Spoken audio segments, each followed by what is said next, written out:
Introducing the Copy Fighter 345 Black Fly from the game Metal Blak. This is a discontinued model by Takatsuna Arts as a part of the shooting game Historica collection. Dubbed the ultimate weapon for peace, it's capable of using enemy technology to counter-strike. Well, we'll see about that.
As dark as the day may become, the sun will arise, starting a new day, ushering in a new era. Life goes on, folks. Greetings, everyone. It's G Blak with the final shot. Thanks for joining. I'm excited about this one, an STG that I finally played as it re-emerged on more platforms. Project Gun Frontier 2, Metal Blak.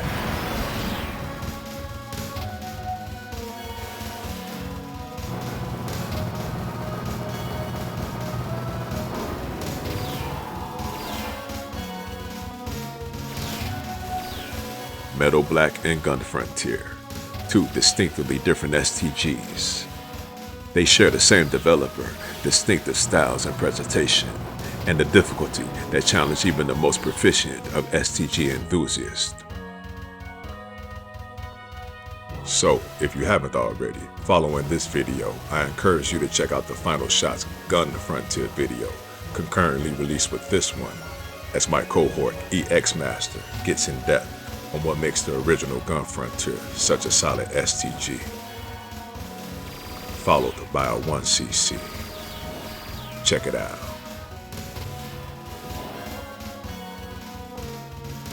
Now, the year is 2042. Alien forces known as Nemesis were triumphant in their invasion against Earth, forcing a peace treaty. Well, as you can see, these are the conditions.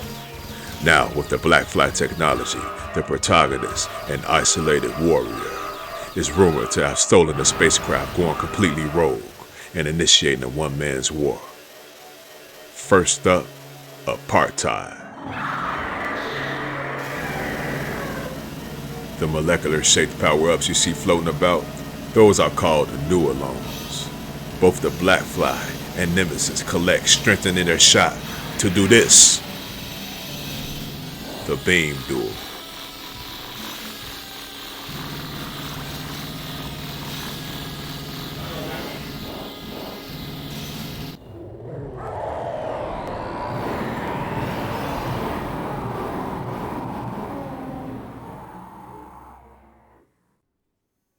Metal Blak has two bonus stages, one on a vertical plane and the other horizontal. This is the form.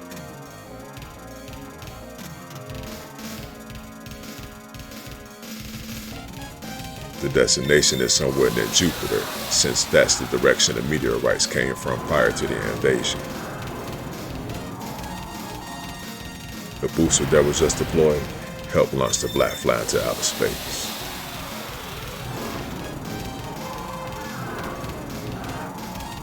Doesn't sound too happy over that radio transmission. Both bonus stages see the Blak fly using the SAAM-90E Homer missiles, its other weapon. Kinda neat knowing it has more than one weapon in its arsenal.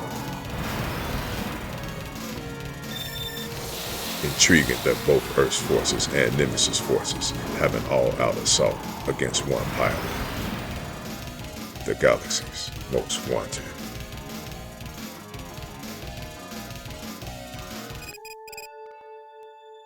Round 2. Precursor to the unknown. So this round takes it up a notch compared to the first. It's like it's conditioning you for what's to come. Stage 4. However, each round gets progressively harder hereafter. Metal Blak wastes no time throwing it all at you.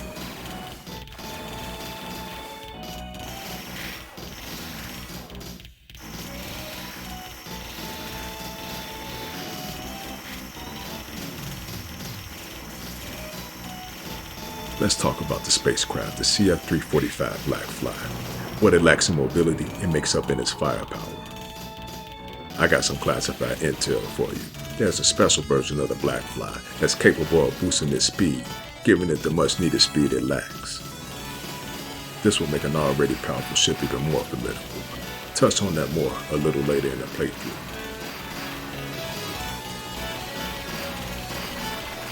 The twin shot, as you can see, adds some protection for the nose of your ship.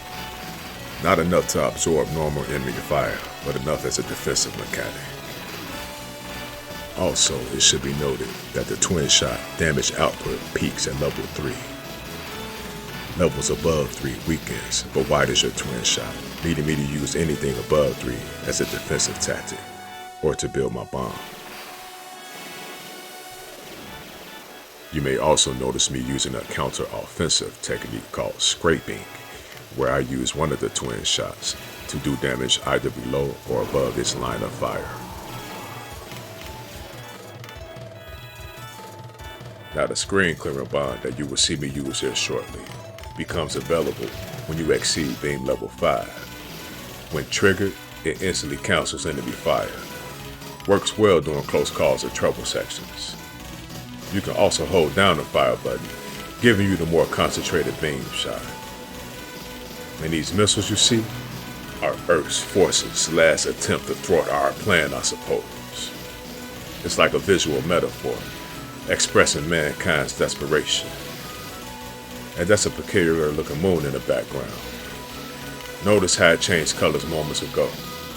It was camouflaging its way through the stage and chose now to reveal itself. Those are the creative touches I admire about this game.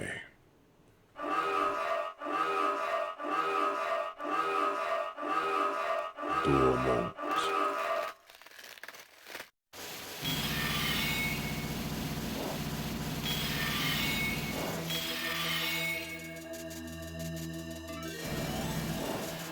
Boss fights can be fairly easy, given that they all have predictable attack patterns. This boss, like most bosses, are bullet sponges that leave themselves vulnerable most of the time. So you can do massive damage, skipping the dual beam battle completely. Just gotta dance with it a little bit.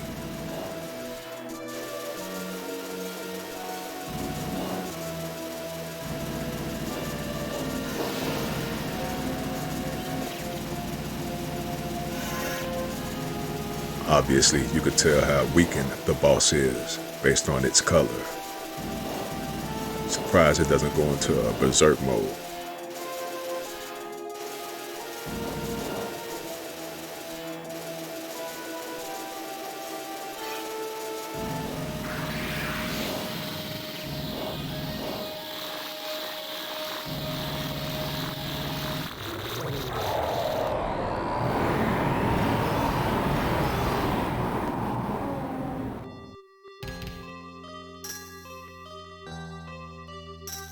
Round 3, Dreamland. Is this a dream? Looks like one, and sometimes feels like one too. I guess that's Metal Blak, where the outer limits are within.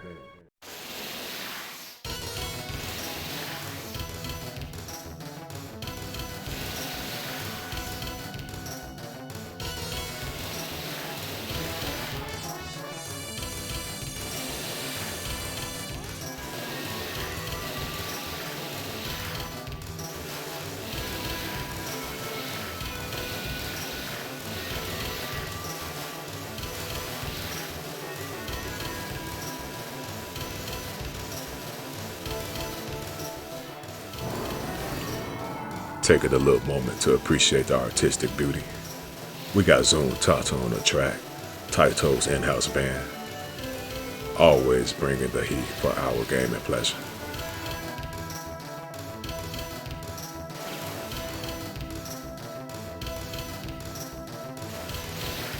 Shout out to Taito's The Riot series, showing its influence all through this project. Bigger, considering this game was originally titled The Riot's Part 22 and was planned as the third entry in the series before The Riot's Guiding.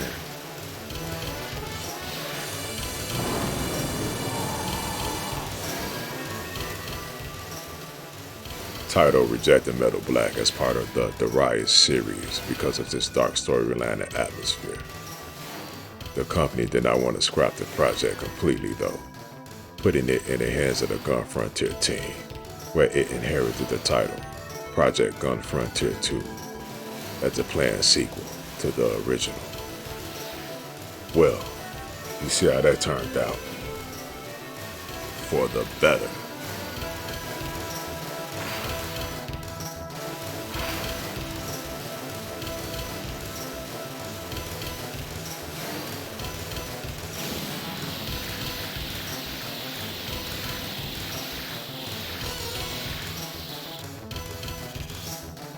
Just like round 2. Save that bomb blast against the last wave right before the boss fight. That's a recommended strat, should there be enough new alones to power back up to being level 3. The sweet spot.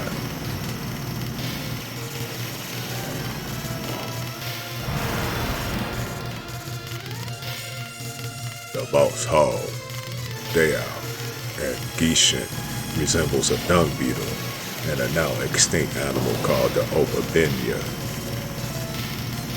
That's an odd duo. Dig that.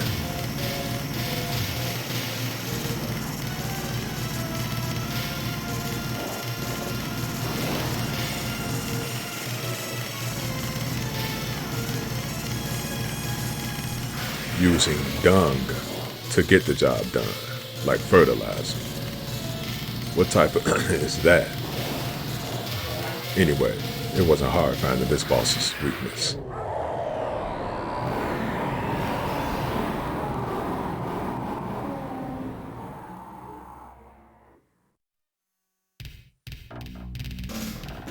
So, Stage 3 took us into what appears to be a space junkyard, up to what now appears to be a wormhole. A liminal space leading into bona fide alien territory. Bonus round 2 is more difficult than the first. You're given 1 minute to kill twice as many enemies, with the clock stopping after each shot. The area is larger. Enemies take advantage zooming across the screen at accelerated speeds. Oh, and I did mention earlier that your crosshairs reappear in the last place it locked on, if that helps.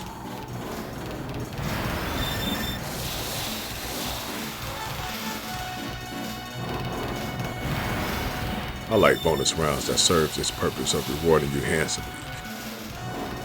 It's a good chance you'll earn an extra life every time you complete these rounds before time expires. Extra lives are awarded based on score, with my next one at 220,000 and 370,000 respectively.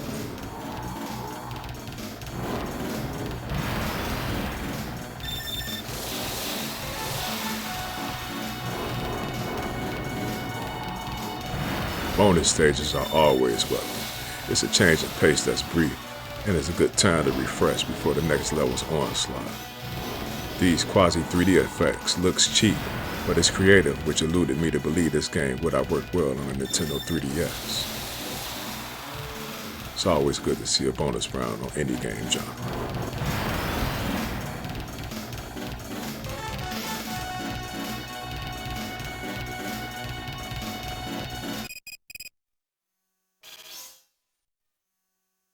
Are we still dreaming?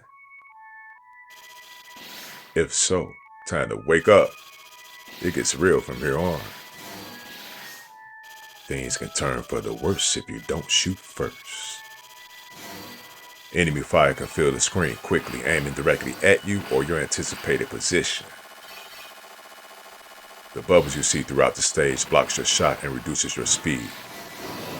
Annoying, but not really threatening. I see myself intentionally getting captured to get them off the screen as quickly as possible.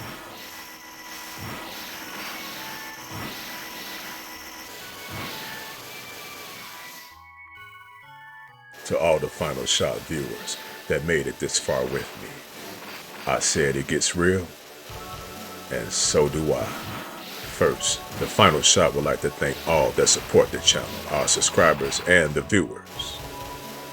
If you like what you hear or see, hit the like button and subscribe. It's free. It is the greatest pleasure sharing these projects with our audience. Peace and love. Let's spread it.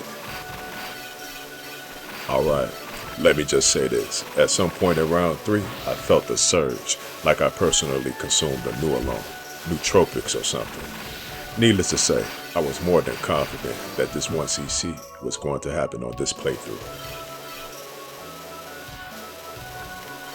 My initial 1cc was achieved on normal mode, with the high score displayed on the top of the screen. This playthrough, however, is on hard mode if you haven't noticed.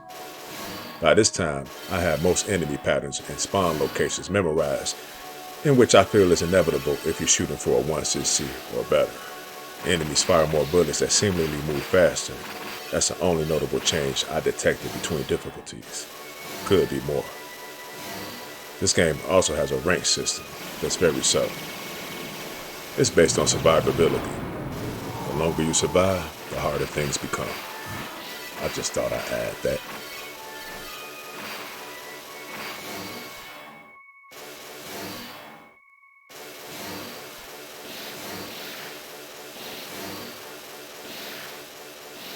I took a more convoluted approach to train for this one credit clear. I chose to play the Arcade Archives version instead of utilizing the save states in the Egret Mini 2 or Steam's Metal Blak S Tribute. Since the Arcade Archives have 2 versions of the game, I used a save state on one version to practice the individual stages. The other, I played from the beginning to see how much I progressed.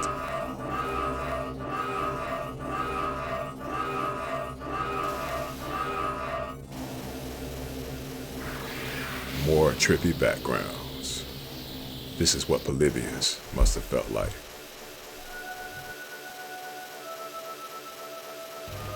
A smart listen. Oddly, this boss gives me Wild Lizard vibes. Less sophisticated technology and design. If you don't know who the Wild Lizards are, you can find out more by checking out the Final Shot's Gun Frontier video. They come strapped, no doubt.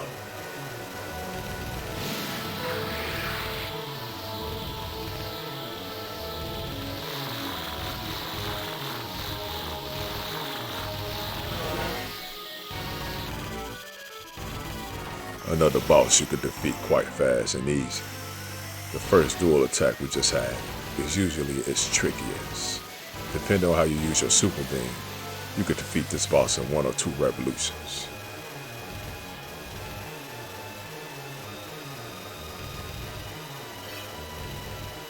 A lot of close calls on this stage.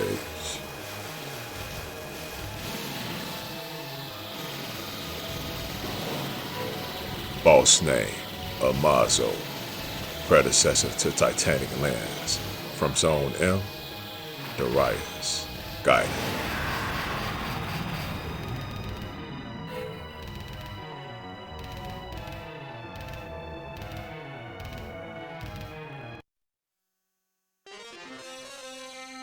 closing in. The Taito F1 arcade system showing its graphical prowess with the parallax scrolling background. Still impressive if you ask me. This stage in particular showcased it best to me. One of my favorite scenes right here as it displays 4 layers of background momentarily.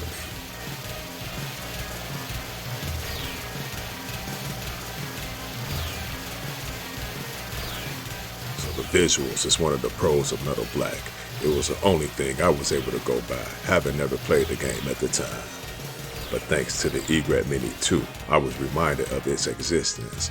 And although I was enticed to play it when the Egret Mini 2 released, it wasn't until several months later I reached out to EX Master.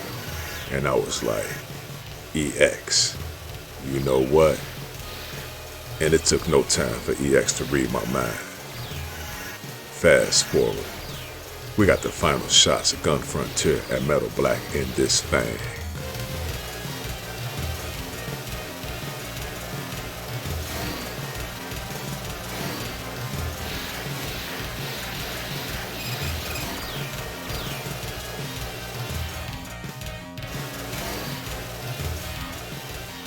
Metal Blak received a mixed reception, but no denying all agree it has a steep challenge.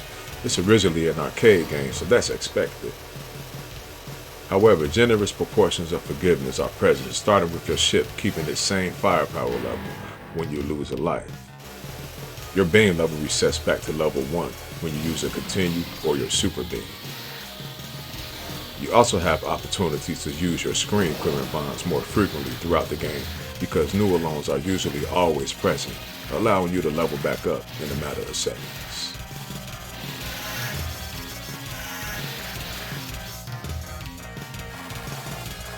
Oh, I almost forgot to mention, your invincibility period after taking a hit is fairly generous too. So generous that it saved my life at the time I needed it most during this playthrough. I challenge you to find that moment. Go.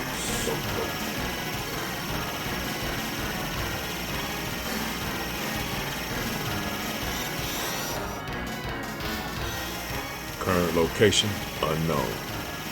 But I feel like I'm closer to that planet we saw at the beginning of this round. The Blak guy moves faster than I give it credit, if that's the case.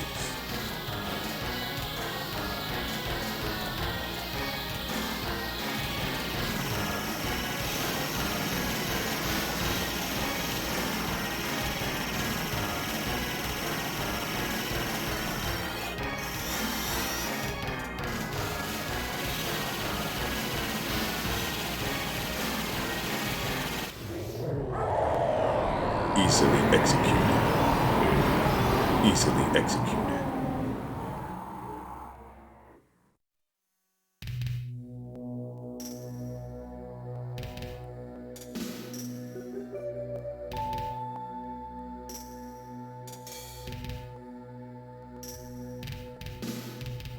Despite its mixed reception, had I discovered Metal Blak back in my 16-bit days, it would have easily been in my all-time favorites, up there with UN Squadron and Space Megaforce.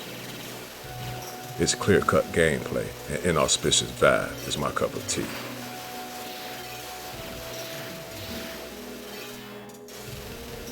Metal Blak is known for its soundtrack and graphics, which I appreciate, in addition to how it tells its story through its subliminal visuals. Developer Takatsuna Senba stated in an interview with Shmuplations.com that there is deeper meaning behind the visuals. You can find a link to that interview in the description below.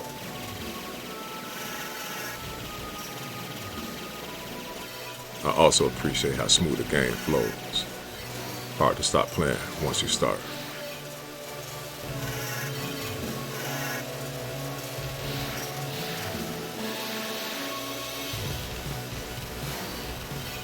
So at this point with 3 lives remaining, victory was just a few waves away, so as long as no annoying mistakes occurred. I wasn't in it clear yet, as things almost took a turn leading up to and during the final showdown. This was no cakewalk, and had me on edge to the very end.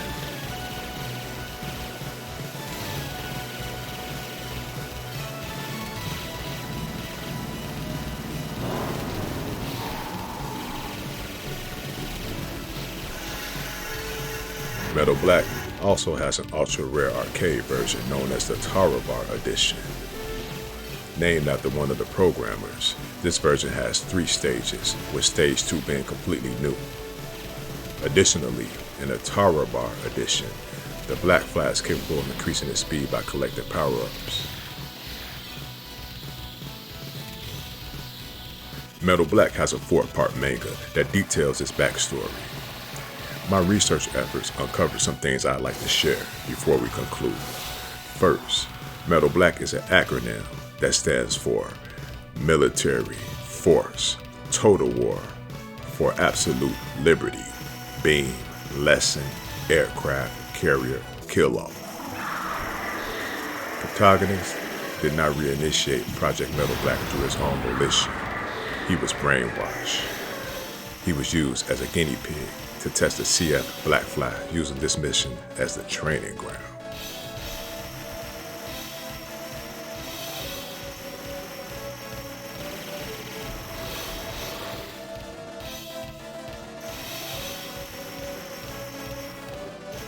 I still struggle with dodging this attack.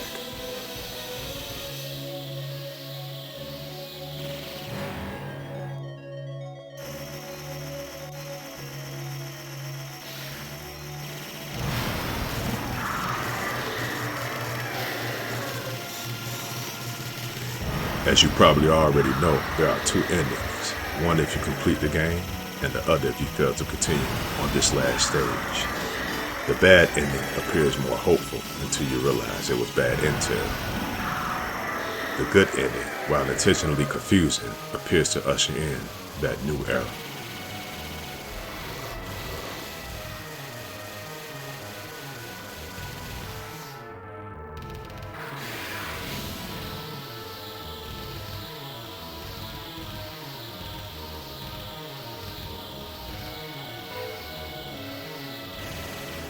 Success.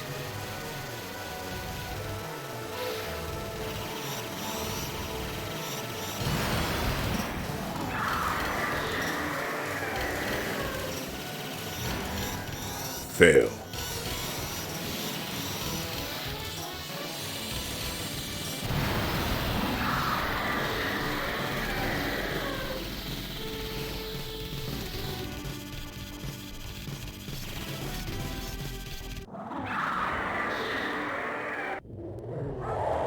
This is Metal Blak.